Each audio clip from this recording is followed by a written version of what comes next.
Bueno, a continuación vamos a escuchar al doctor Máximo Introvigne. En 1975, Máximo obtuvo la licenciatura summa cum laude en la Facultad de Filosofía de la Pontificia Universidad Gregoriana de Roma, Italia, y se graduó en la Facultad de Derecho de la Universidad de Turín. Su carrera académica se volcó de lleno al estudio sociológico de las religiones y las espiritualidades minoritarias. En 1988 cofundó con otros estudiosos el Centro para el Estudio de las Nuevas Religiones, el CESNUR, que hoy es la mayor institución europea en este campo. Yo creo que es una de las mayores del mundo, no solamente europea, ¿no? Del que sigue siendo director. Dio cursos en universidades italianas, extranjeras, sobre sociología e historia de los movimientos religiosos, sociología de la inmigración y sociología de las religiones en las más importantes universidades italianas. En 2011 ejerció el cargo de representante para la lucha contra el racismo, la xenofobia y la discriminación, con especial atención a la discriminación contra los cristianos y los miembros de otras religiones de la Organización para la Seguridad y la Cooperación en Europa, OSCE. Fue presidente del Observatorio de la Libertad Religiosa, instituido por el Ministerio de Asuntos Exteriores italiano para supervisar los problemas de libertad religiosa a escala mundial entre 2012 y 2015. Ha testificado ante comisiones parlamentarias en Italia, el Parlamento Europeo, Estados Unidos, Hungría, Alemania y otros países sobre cuestiones de pluralismo religioso. Fue asesor de la policía sueca y del FBI sobre los problemas de orden público que plantean ciertos fenómenos religiosos, en particular el terrorismo de motivación religiosa. Es autor de unos 70 libros y más de 100 artículos sobre esta que es su especialidad. Fue el principal autor de la Enciclopedia de las Religiones en Italia, es miembro del Consejo Editorial de la Revista Interdisciplinaria de Investigación sobre Religión y el Consejo Ejecutivo de la revista Nova Religio de la Universidad de California, y es editor en jefe del recomendable portal Bitter Winter, que se traduce como Invierno Amargo. Bueno, con ustedes el doctor Máximo Introvigne.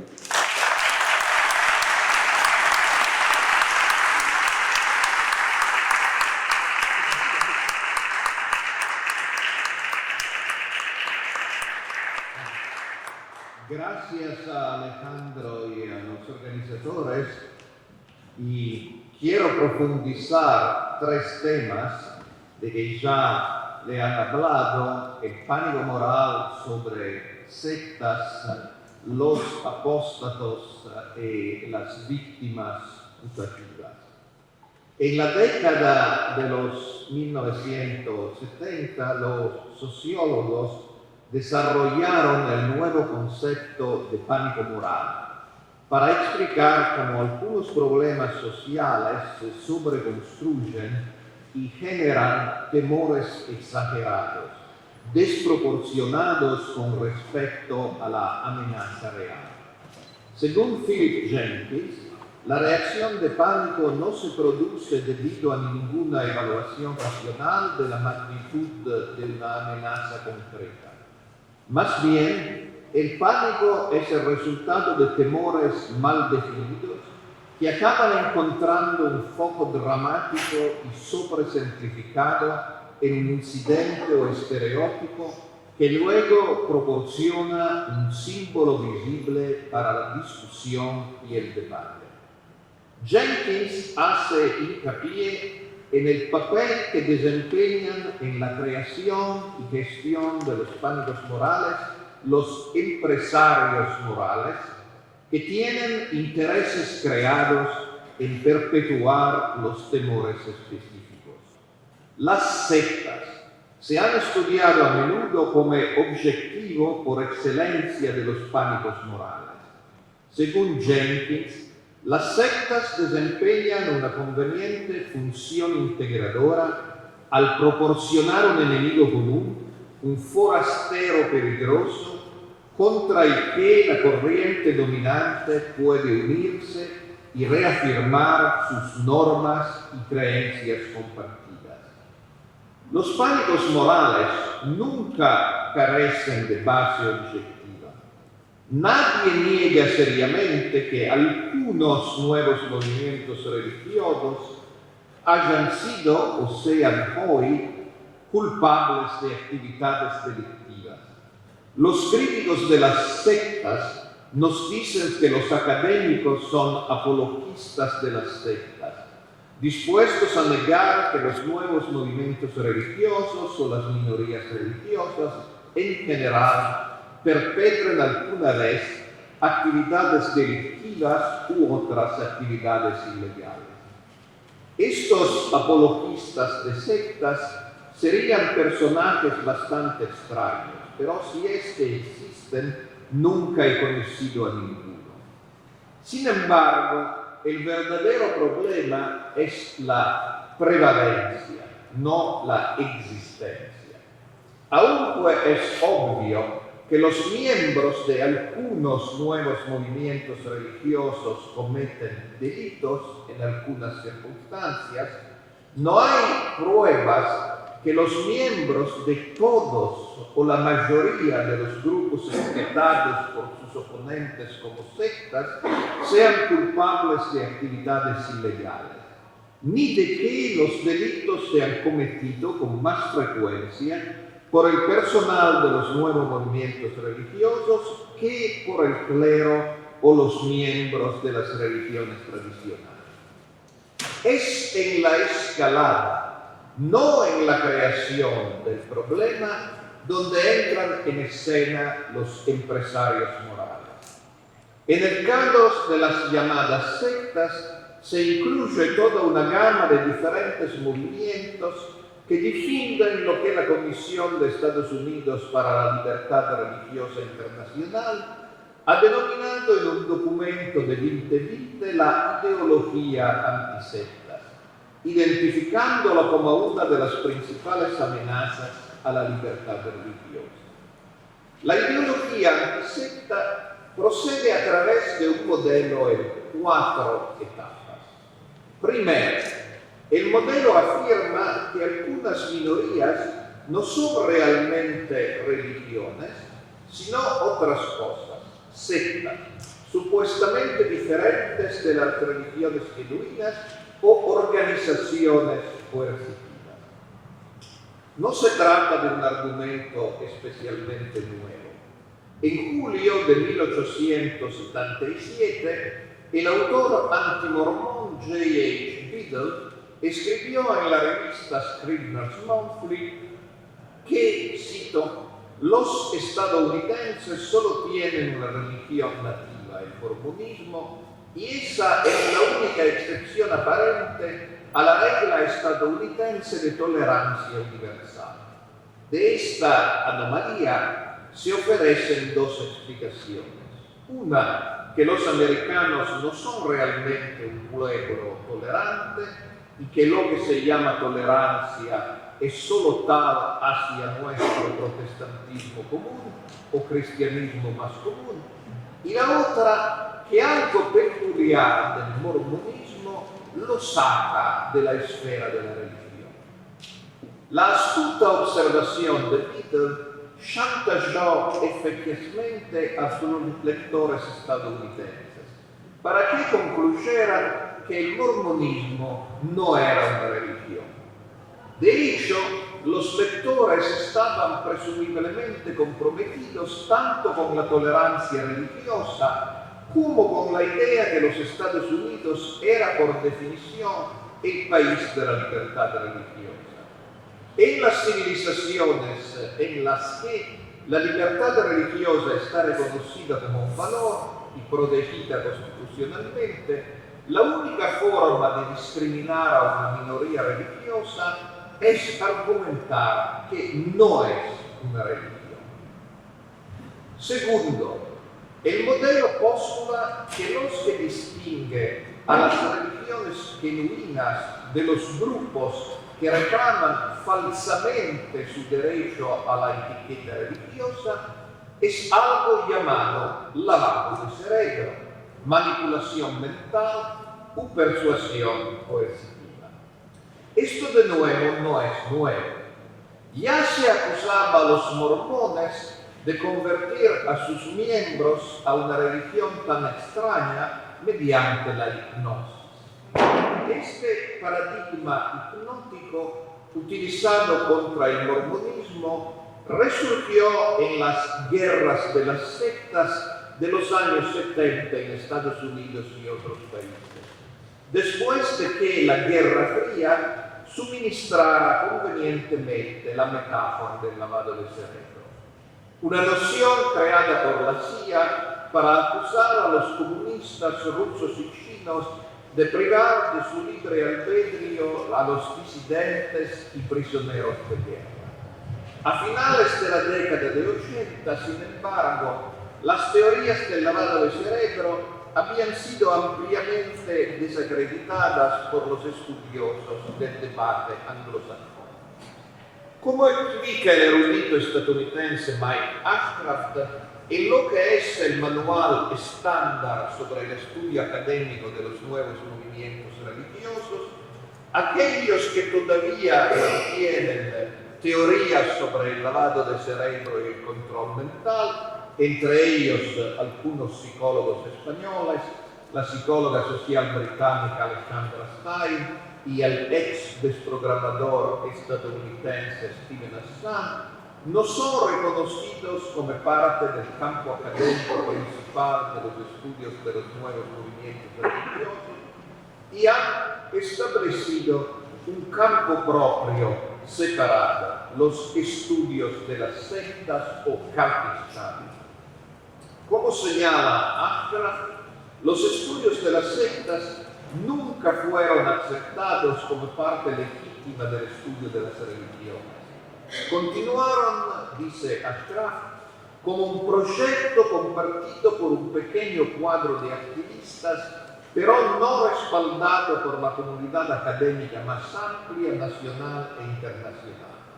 Si bien algunos de sus exponentes pueden publicar ocasionalmente en revistas académicas, Ashcraft escribe Catholic Studies is not mainstream. En tercer lugar, dados que las teorías del lavado de cerebro son objeto de considerables críticas académicas, el modelo requiere como tercer paso la discriminación entre fuentes y narrativas. Los activistas antisectas hacen poco o ningún uso de las principales fuentes académicas. En su lugar, utilizan el relato del que los científicos sociales definen normalmente como apóstatas. Se trata de antiguos miembros convertidos en opositores activos del grupo que han abandonado. Aunque a muchos de esos miembros les molesta que se les llame apóstatas, el término es técnico, no es despectivo. Y los sociólogos de la religión lo utilizan desde hace varias décadas. En el próximo apartado me ocuparé de la cuestión de la representatividad de los apóstatas. A las objeciones que los apóstatas no son necesariamente representativos y fiables, responde la cuarta etapa del modelo. Sabemos que los apóstatas son representativos de los miembros de los grupos, o al menos de los antiguos miembros, se dice, porque son examinados y seleccionados por organizaciones de vigilancia privada y fiable, es decir, las llamadas organizaciones antisectas. Las organizaciones antisectas, se nos dice, son más fiables que los académicos, porque las primeras, a diferencia de los segundos, tienen una experiencia práctica y trabajan con víctimas.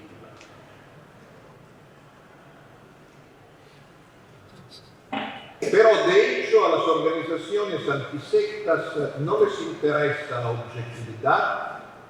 Su trabajo es aplicar la ideología antisectas a todos los grupos que han designado como sectas. Este modelo de 4 etapas desempeña un papel importante en la perpetuación del pánico moral. El papel de los apóstatas es crucial en la creación de estos pánicos morales y ahora me referiré a ellos en particular. Partiendo de una metodología anterior desarrollada por el destacado sociólogo estadounidense David Bromley, con quien he colaborado a menudo, los estudiosos han distinguido entre tres tipos diferentes de exmiembros de los nuevos movimientos religiosos: dimitentes, exmiembros ordinarios y apóstatas. Según Bromley, la narrativa del dimitente asigna al miembro saliente la responsabilidad moral primaria de abandonar la organización. Este acepta que sencillamente no era capaz de ajustarse a las normas exigidas por la organización. El caso típico es el del sacerdote católico que se casa, pero que no discute en absoluto la bondad de la regla del celibato. Sigue afirmando que esta regla es buena y válida y se disculpa porque debido a una debilidad personal no la ha cumplido. Los relatos de segundo tipo, de los exmiembros ordinarios, son a la vez los más frecuentes y los menos comentados. La sociedad contemporánea ofrece una narrativa fácilmente disponible de cómo una persona, en lo que es el proceso normal de pasar de un hogar social a otro en diferentes ámbitos, simplemente pierde el interés, la lealtad y el compromiso con una experiencia antigua y pasa a una nueva. La narrativa habitual implica que la persona que se marcha no tiene sentimientos fuertes respecto a la experiencia pasada. Dado que la lealtad hacia la organización ha disminuido y que en última instancia se ha salido de ella, la narrativa incluirá normalmente algunos comentarios sobre las características o deficiencias más negativas de la organización. Sin embargo, la persona que abandona la organización también puede reconocer que hubo algo positivo en la experiencia. De hecho, normalmente no se considera que ese segundo tipo, la salida ordinaria, requiera una justificación particular y no se indagará en profundidad en las causas y responsabilidades que subyacen al proceso de salida. Las narrativas del tercer tipo definen el papel del apóstol. En este caso, el exmiembro invierte radicalmente sus lealtades y se convierte en un enemigo profesional de la organización que ha abandonado. Sin embargo, el apóstata, especialmente después de haberse unido a una coalición opositora que lucha contra la organización, suele afirmar que fue una víctima o un prisionero que no se unió voluntariamente. Esto, por supuesto, implica que la propia organización era la encarnación de un mal extraordinario.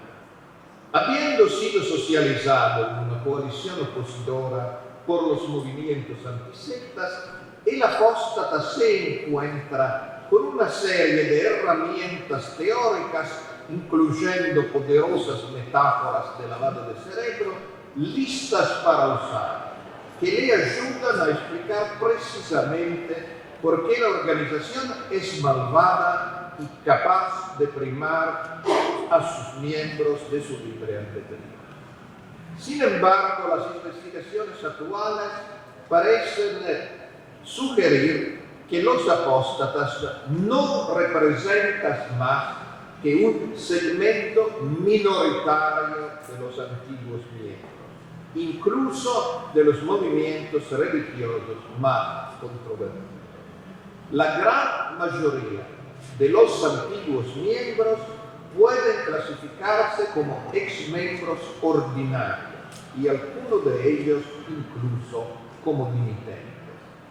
Cabe distinguir, pero, entre antiguos miembros visibles e invisibles. La mayoría de los antiguos miembros son invisibles en la medida en que no les importa hablar de su antigua afiliación. Los antiguos miembros visibles son principalmente los apóstatas y las coaliciones de oposición a las que se han unido desde entonces hacen todo lo posible por garantizar su visibilidad.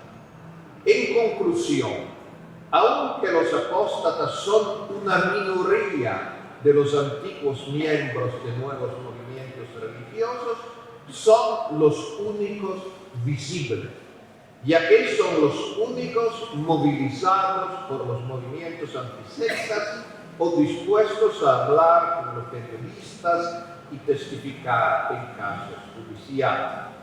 Por supuesto, no todo lo que dice un apóstata es falso. Sin embargo, los apóstatas no son representativos del universo más amplio de exmiembros de los nuevos movimientos religiosos, donde los apóstatas son una minoría, ni son testigos especialmente fiables sobre la vida de los nuevos movimientos religiosos. Aceptar que lo que informan los apóstatas es la verdad sobre un nuevo movimiento religioso sería similar a evaluar el carácter moral de una persona divorciada basándose en el testimonio de una ex cónyuge enfadada, o basar la percepción de la que es la Iglesia Católica en el único testimonio de ex sacerdotes despedidos.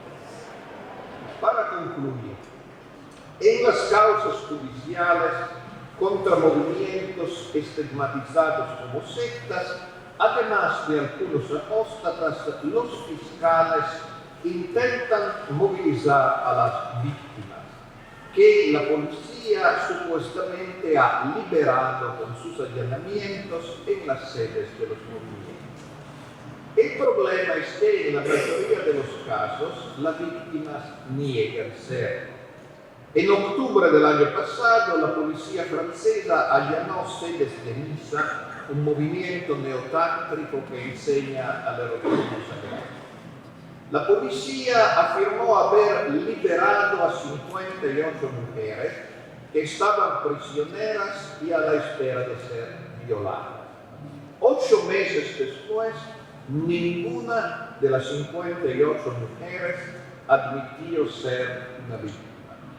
Han declarado que sí, que participaban en un camino de iniciación tántrica que incluía relaciones eróticas, pero que sabían perfectamente de qué se trataba y participaban de forma totalmente voluntaria. En otros casos ocurridos en Francia, las supuestas víctimas fueron mantenidas en prisión durante meses y amenazadas con que si no se declaraban víctimas serían condenadas como cómplices de los líderes religiosos. El caso de Argentina, y en particular de la Escuela de Yoga de Buenos Aires, es importante porque muestra una nueva táctica para considerar víctimas a miembros de movimientos espirituales que insisten en que no lo son. Es, como se decía, una extensión a los grupos estigmatizados como sectas de las teorías jurídicas sobre la trata de seres humanos.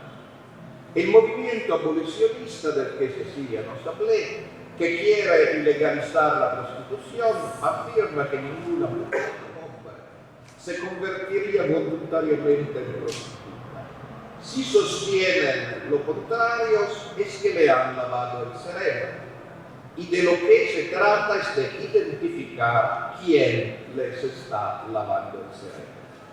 Muchas prostitutas son de hecho víctimas de la trata de seres humanos por parte del crimen organizado.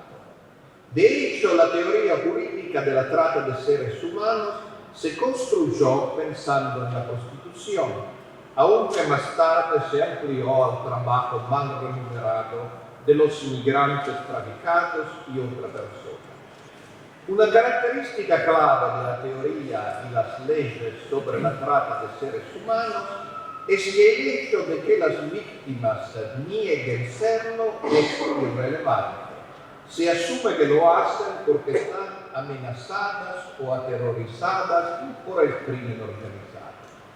Existe una controversia internacional sobre si todas las trabajadoras del sexo son objeto de manipulación y trata. En distintos países han surgido trabajadoras del sexo que cuestionan esta teoría y aunque admiten que hay prostitutas esclavizadas por el crimen organizado, insisten que ellas han elegido su profesión voluntariamente.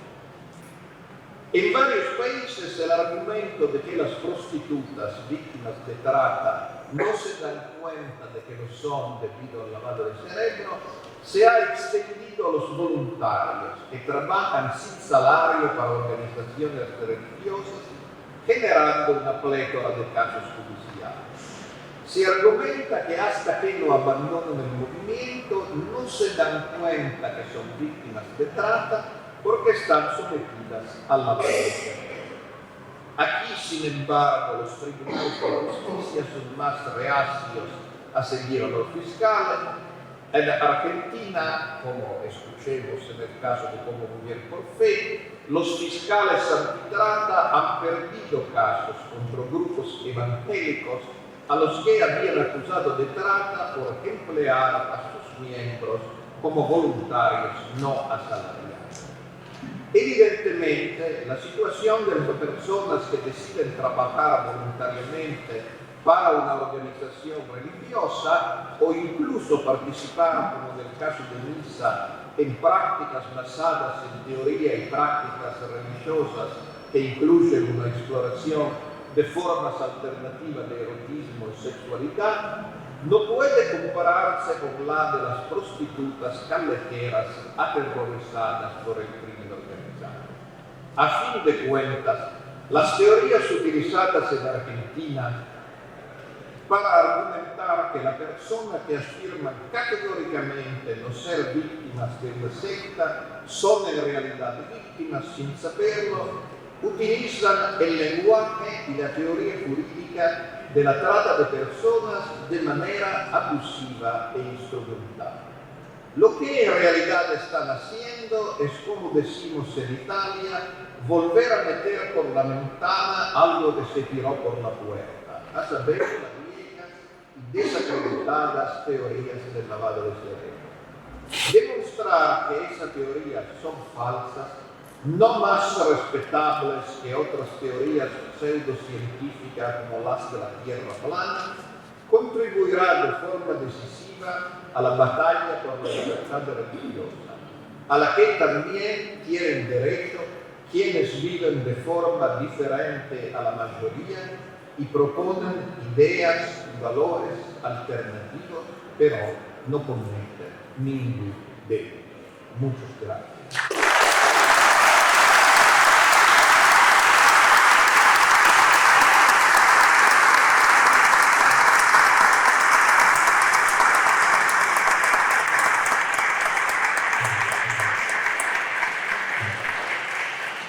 Muchas gracias, Máximo. Un honor haberte podido escuchar esta noche.